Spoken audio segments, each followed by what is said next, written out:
Smith, and the title of my presentation today is Critical Thinking and the Decision-Making Challenge.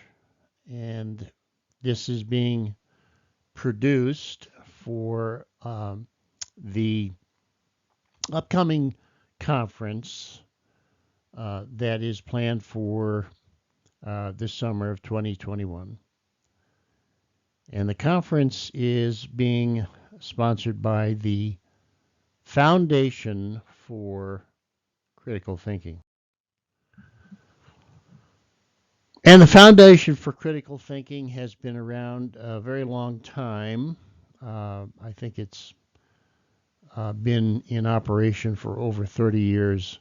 Promotes the idea that critical thinking is an important part of anyone's toolkit, intellectual capabilities, and performance enhancing features that we can employ to improve our lives and the lives of others. The annual conference, like I said, is being held this summer of 2021.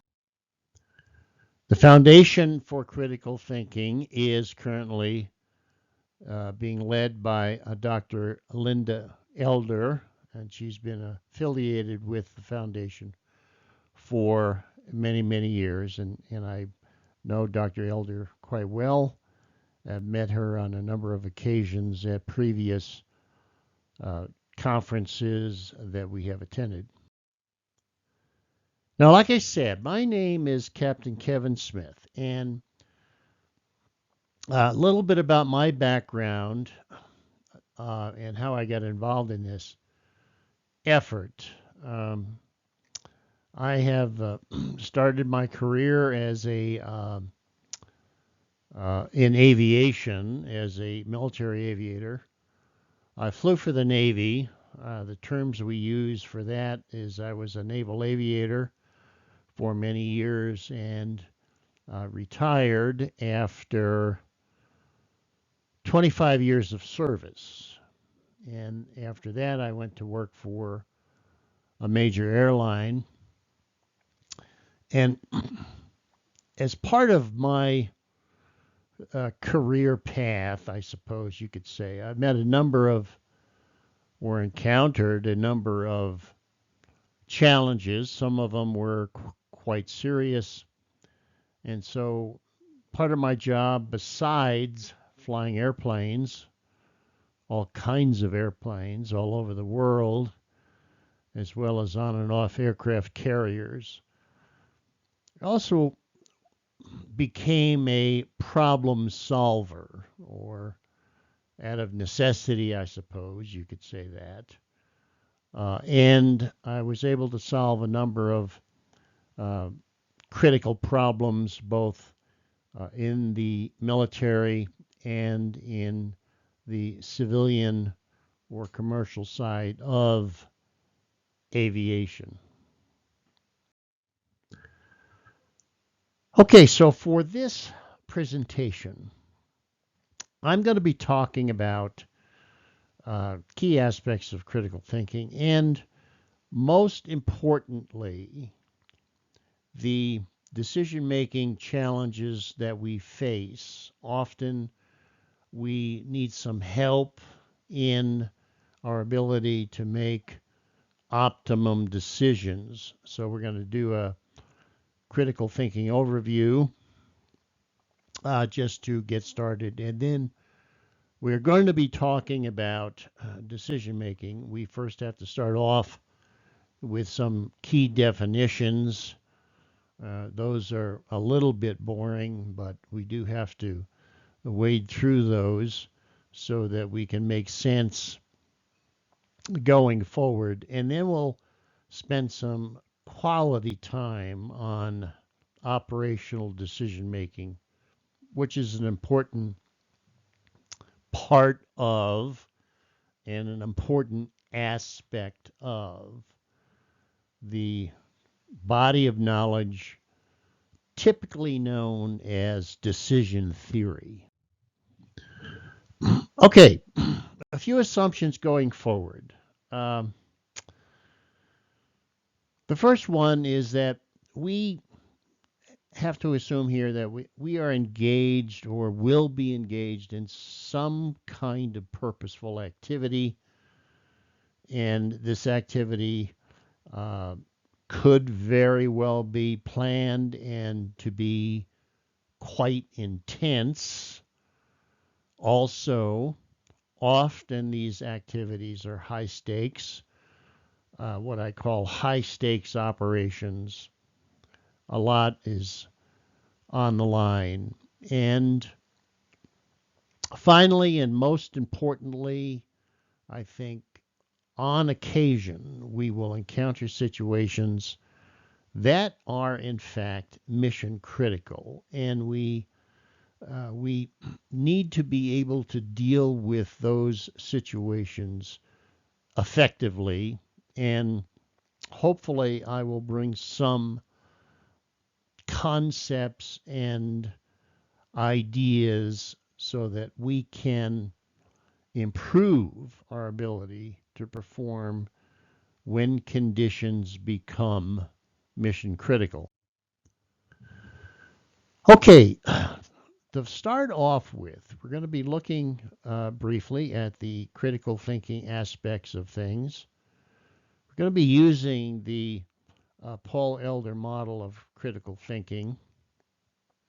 And here you can see a depiction of this critical thinking model. It starts off with intellectual standards and goes on to elements of reasoning and finally intellectual traits. And it kind of works in a circle, clockwise circle. As we engage ourselves in this process, we utilize certain things within this model to examine things in our realm of reality so that we can pursue the proper course of action.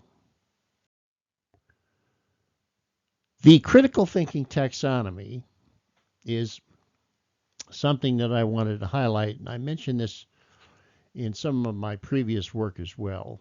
And so this is going to be relatively brief. The critical thinking model taxonomy, uh, if you will, contains things like accuracy, precision, and breadth and depth, and logic, and so forth and so on. And it's kind of a good checklist as we are going forward. So once we enter into the problem space and we are tasked with finding a solution to an important problem that is affecting the operation, this is a good checklist that we can have at our disposal. So you can always, of course, stop this video and examine these things at your leisure.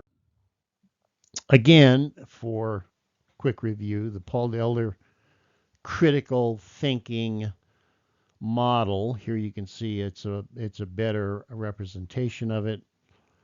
And you can also stop the video and take a look at it and consider the key aspects of this model going forward and think about how we can use that. And I'm now in my discussion today and going forward, I'm assuming, as I mentioned, that we are engaged in a purposeful activity. We're doing something fairly important, and mission success is, in fact, vital for us and for our organization. And in order for us to achieve mission success, we better make sure that we truly understand not only what is going on, but what we should be doing in our efforts to achieve mission success. And this is a very good way for us to to clarify and to focus and target our attention on some key areas here that will be able to help us achieve mission success. Now, I have a book in national distribution. You can find it anywhere where books are sold. The title of the book is Critical Thinking Essentials. It is a quick reference handbook. It is fairly easy to read and understand. It's designed to be taken with you for you to take with you, I should say, when you are engaged in some kind of problem-solving activity. You may have to go off, venture off to the place where the problem has occurred, and you can take this handbook with you to help you along the way and uncover the problem and to come up with a viable solution. Here's a picture of me, a recent picture at one of my book signing events, and I believe this was at the Barnes & Noble bookstore at the Grand Teton Mall in Idaho Falls, Idaho. It's Idaho's largest bookstore. And so often I have done book signing events to promote the idea of critical thinking in our lives. As I explained in my book and other places, Critical Thinking Essentials, there are three key things about it. So we boil it down to some essential ingredients. The first one is to clarify the actual,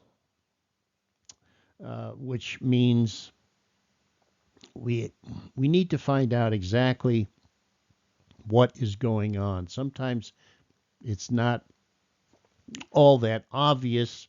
Sometimes it's not all that clear. Once we understand what the problem is and develop our problem definition, then we can start employing analytic reasoning to figure out the best way forward, the best course of action, the best decision to make. And then finally, once we decide what to do, we need to put it into action, and our ability to perform is crucial. We have to be able to perform with precision. I know this sounds a little bit strange and counterintuitive, but it is really an important part of this whole process, because if we perform with precision, we can quickly pick up minor deviations before they become major. Critical thinking motto that I use in my book and in other places is to clarify, reason, and win. That's the critical thinking motto that I use. Okay, so now after thinking a little bit about the critical thinking model and the taxonomies and how we can employ them, we are moving on now to an area that is sometimes very, very challenging for us, difficult to do. And it's this whole area related to decision making. I call it how to decide. How do we decide? How do we think? And how do we decide? Those are the two key things that we always ought to be asking ourselves as we engage in life's activities. How to decide. Decision making in this case that I'm going to be talking about is for those people that are typically engaged in some kind of purposeful activity, those people that are particularly engaged in some kind of uh, business operation, or military operation. So here we're going to be focusing ourselves on the operators and managers of the world. Now, everybody can learn, of course, from this. I'm not excluding anybody, but I'm just saying that we're kind of focusing on, uh, for this discussion anyway, is the operators and the managers of the world. And the decision making challenge that they face, and as operators and managers, the decision making challenge that we face and that I face, how to decide. We can look at something that might be good. We can also look at something that might very well be better. And let us also look at something that could very well be the best way forward in terms of solving this problem and getting on with achieving mission success. Now, I've got a few definitions here going forward, so let me get to these and get these out of the way because we need to get on with some of the key aspects of it. But we have to, of course, establish some kind of a foundation for our thinking. So I've got some definitions here that I'll put forward. Decision making is necessary when choices exist and judgments are required in order to complete the purposeful activity, perform the operation, and achieve mission success when encountering difficult conditions. So this basically is saying that when everything is easy and everything is going along well, our high performance decision making capabilities may not be necessary. But when things turn south, when things really start to unravel, when things become very, very difficult and challenging, here is where we need to be up to the task and we need to have firmly established decision making processes, and we need to be proficient in our ability to make operational decisions. Decision making definition number two, and this is kind of a continuation of it, but this sort of like focuses a little bit more on the operational side of things. Decision making is often necessary when engaged in a planned operation in order to achieve desired results when faced with difficulties. Okay. And that's kind of a repeat of what we just said. But also, selecting the best course of action is often not immediately obvious. And this requires the employment of some kind of selection criteria in order to determine the best way to achieve mission success. So keep in mind that as we go through this, we need to have some kind of a pre-organized methodology in our minds that to help us select the right decision or the right pathway going forward. So we need to have some kind of selection criteria available to us. And one of the things that I want to mention here, and I'll mention it again, okay? Uh, we are dealing with situations in which ad hoc reasoning is simply not going to work. And so we're trying to come up with a better way by which we can determine the correct solution to a complex problem. Operational decision making is, in fact, what we're dealing with here.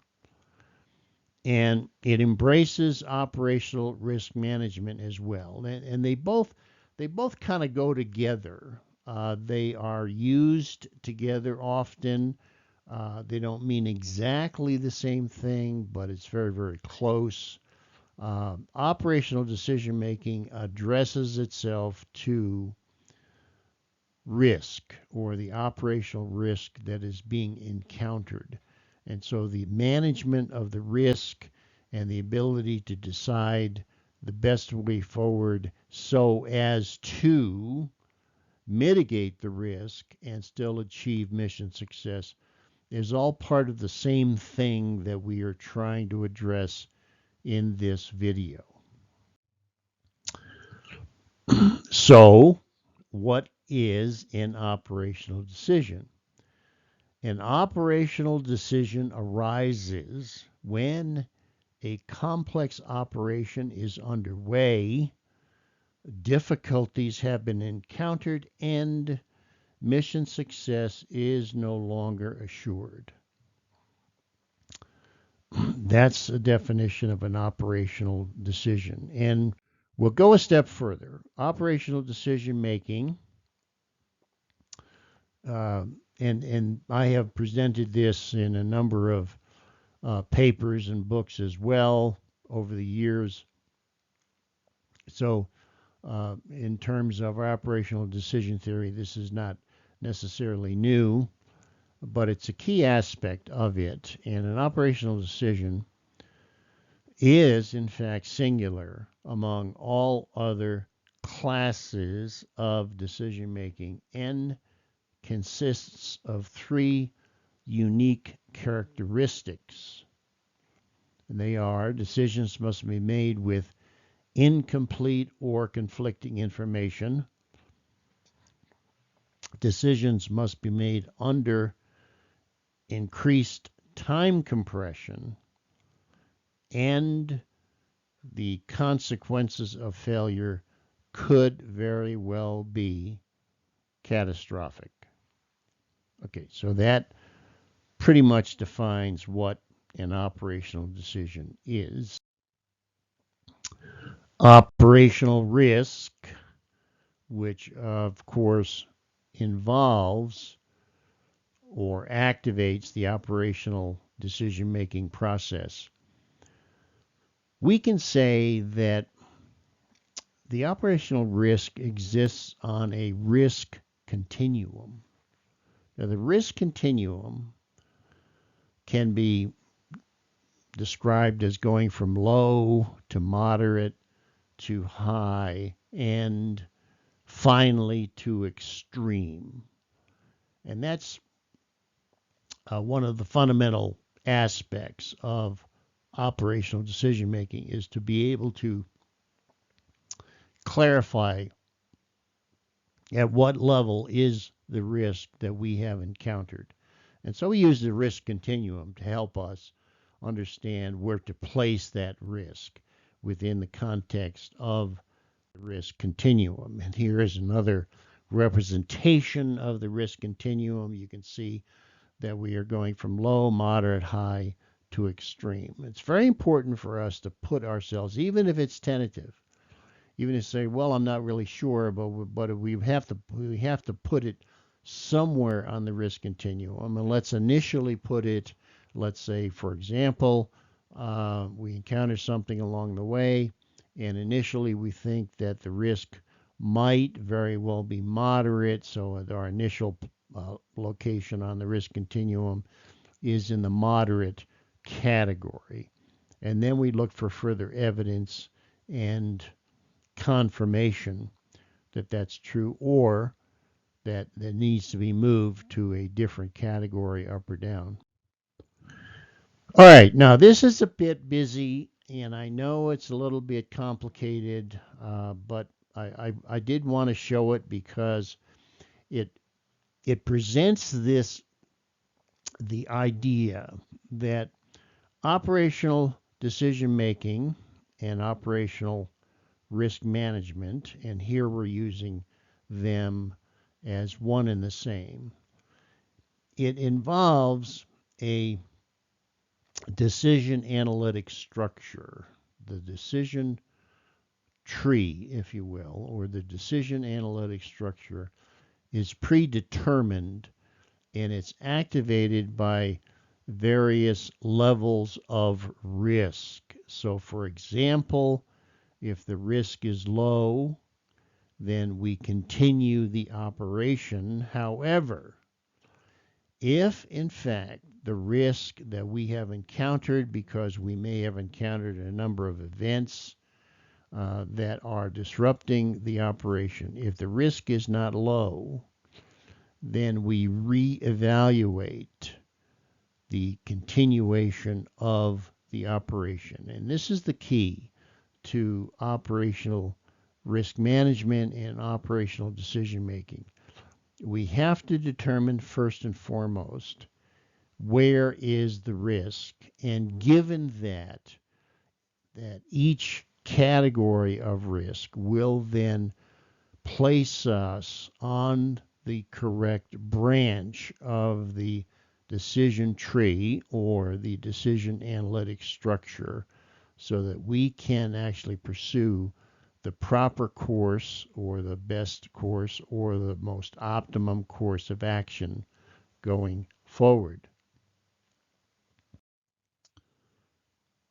Okay, now here we're getting into this whole aspect of what do we do when conditions are not normal. So we're going along and things are seemingly going well, but all of a sudden we encounter a couple of events, and performance starts to degrade, and we begin to utilize more resources than we thought we needed, and so forth and so on, and we even maybe have gone off track. What are the conditions? Okay, the conditions are not normal, and they may very well be mission critical at this point. And it's very, very important for us as operators and managers to be able to determine and to declare that things are mission critical. And I think this is one of the biggest shortcomings in military and business operations, is the reluctance to clearly identify when things have become mission critical. And my advice to all of you out there is that don't be afraid to say so.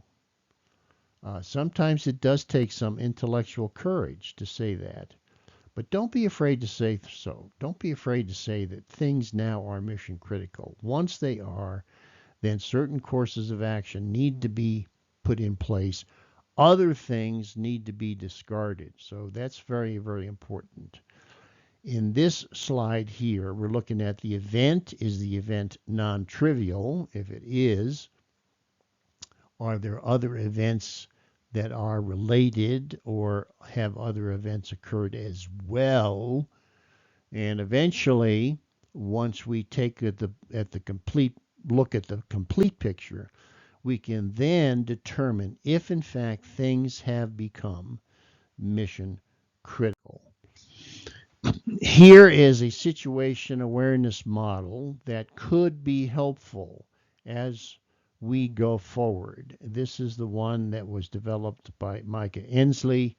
I particularly like it. It has things to do with situation awareness, whether things are normal, unusual, adverse, unstable, or catastrophic. Those are conditions under which a situation could manifest itself. The model looks at our perception of the situation, our comprehension of it, and our projection of what things might occur in the future. So this is a pretty good model. I would recommend it. It's easy to find. I would put that in your toolkit. It's in my toolkit as I have used it on a number of occasions. Again, it was developed initially by Micah Ensley.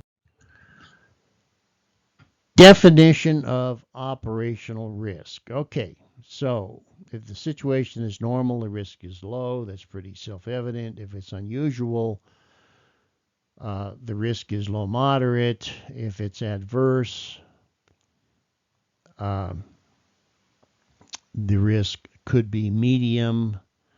If it's unstable, the risk could be high. And if it's catastrophic, the risk is most certainly extreme. So those the situations, those risk categories, matching those up is an important part of what we are trying to do in our ability to make the right decision. Okay, operational risk, how to decide. Let's cover that a little bit further. How do we decide when the risk is low? How do we decide when the risk is moderate? How do we decide when the risk is high? And finally, what do we do when the risk is, in fact, extreme?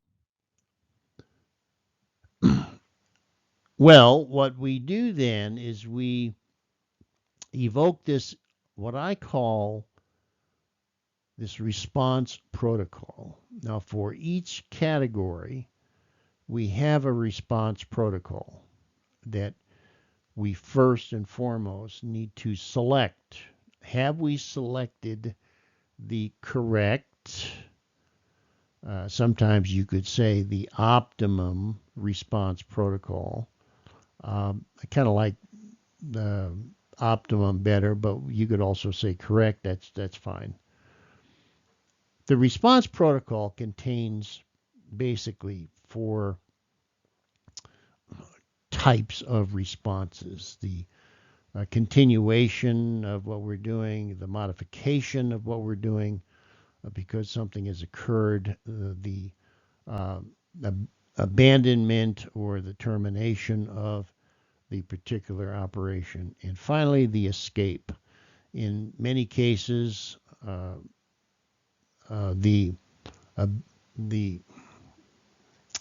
encouragement to escape immediately was not considered, was not even acted upon, and catastrophe resulted. And so we have to be ready and willing to actually execute some kind of an escape maneuver when things really turn seriously wrong and catastrophe is on the horizon.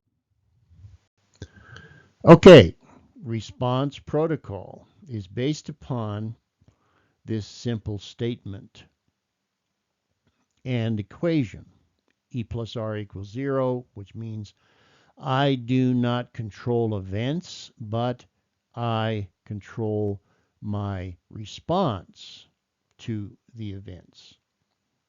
So the response protocol again is when the risk is low, what do we do? When the risk is moderate, and so forth and so on, what response protocol do we evoke?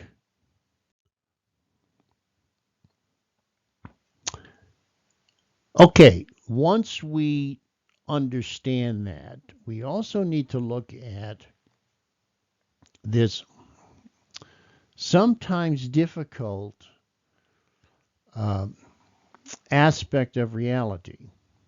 And I call it combined risk. So let's say that we're going along and we have more than one event has occurred. A number of things have occurred close together. And what are their combined effect? Or another way of saying that is, what is the combined risk? Now we want the total risk posture to be clarified before we evoke the response protocol. Okay, so we need to know that, and we need to be able to figure out what is the combined risk. How does this combination of risk threaten mission success? So we are looking at this thing from a cumulative risk perspective. And let's assume for the moment that we have had two events occurring close together during the course of this operation or mission, and we need to consider their combined effect or their combined impact on the operation so that we can select the proper response protocol that we have previously discussed. If the response protocol suggests modification, in other words, if the risk is moderate, then we modify the operation. In other words, we continue with the mission, but we incorporate some kind of modifications to the mission or to the operation. So modify is one of the response protocols.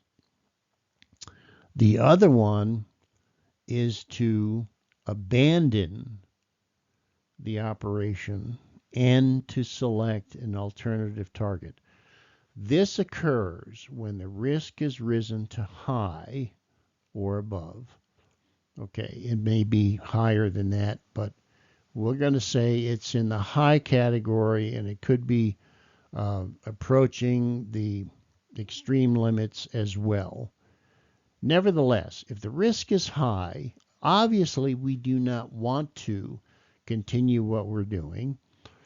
If the risk is high, then we really need to seriously consider the operation as a whole and very likely select an alternative target. And maybe that means that we activate Plan B, if you will, or Plan C. We ought to always have an alternative plan in mind in case this particular operation becomes impossible to achieve the desired results. And so this Plan B or this alternative operation needs now to be activated, and the original plan needs to be terminated. Okay, so abandon the operation. That becomes one of the response protocols when,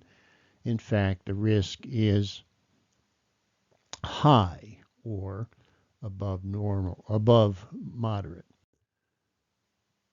And finally, we have the last one, which is hard to, it's not hard to do, but it's hard to activate it because there is a built-in reluctance for people to recognize when, in fact, things have deteriorated so dramatically that we need to evoke some kind of escape maneuver. Now, here we have a perfect example of escape. If we are caught in a rip current, in terms of, now here we go back in terms of water safety and ocean safety courses, if you will, and other things that you may or may not have encountered about safety in the water.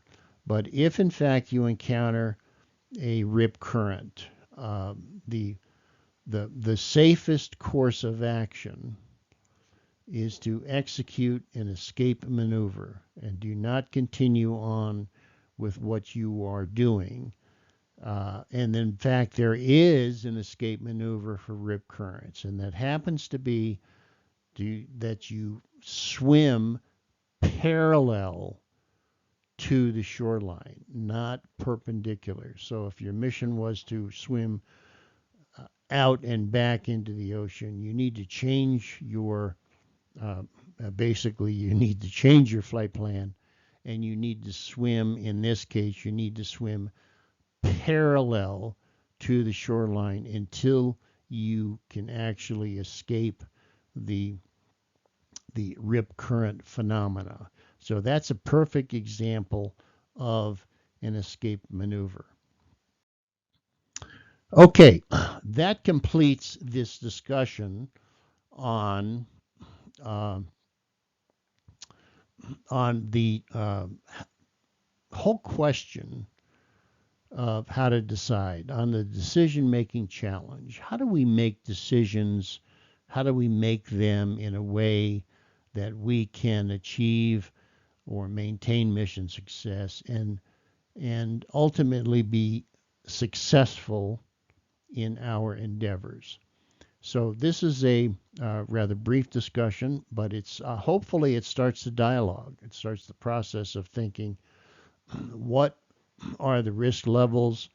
What are my response protocols? How do I activate those as we go through and test out your these suggestions, if you will. Test out your response protocols in the future as you encounter certain difficulties in your life or in your business or whatever, and see if they work for you. I have found them to be very, very effective in my work uh, across the board, and this embraces well over 50 years of work in the aviation industry and related aspects of it. Okay, that completes this video and this session, and thank you for being here with me and viewing this instructional video, and have a good day.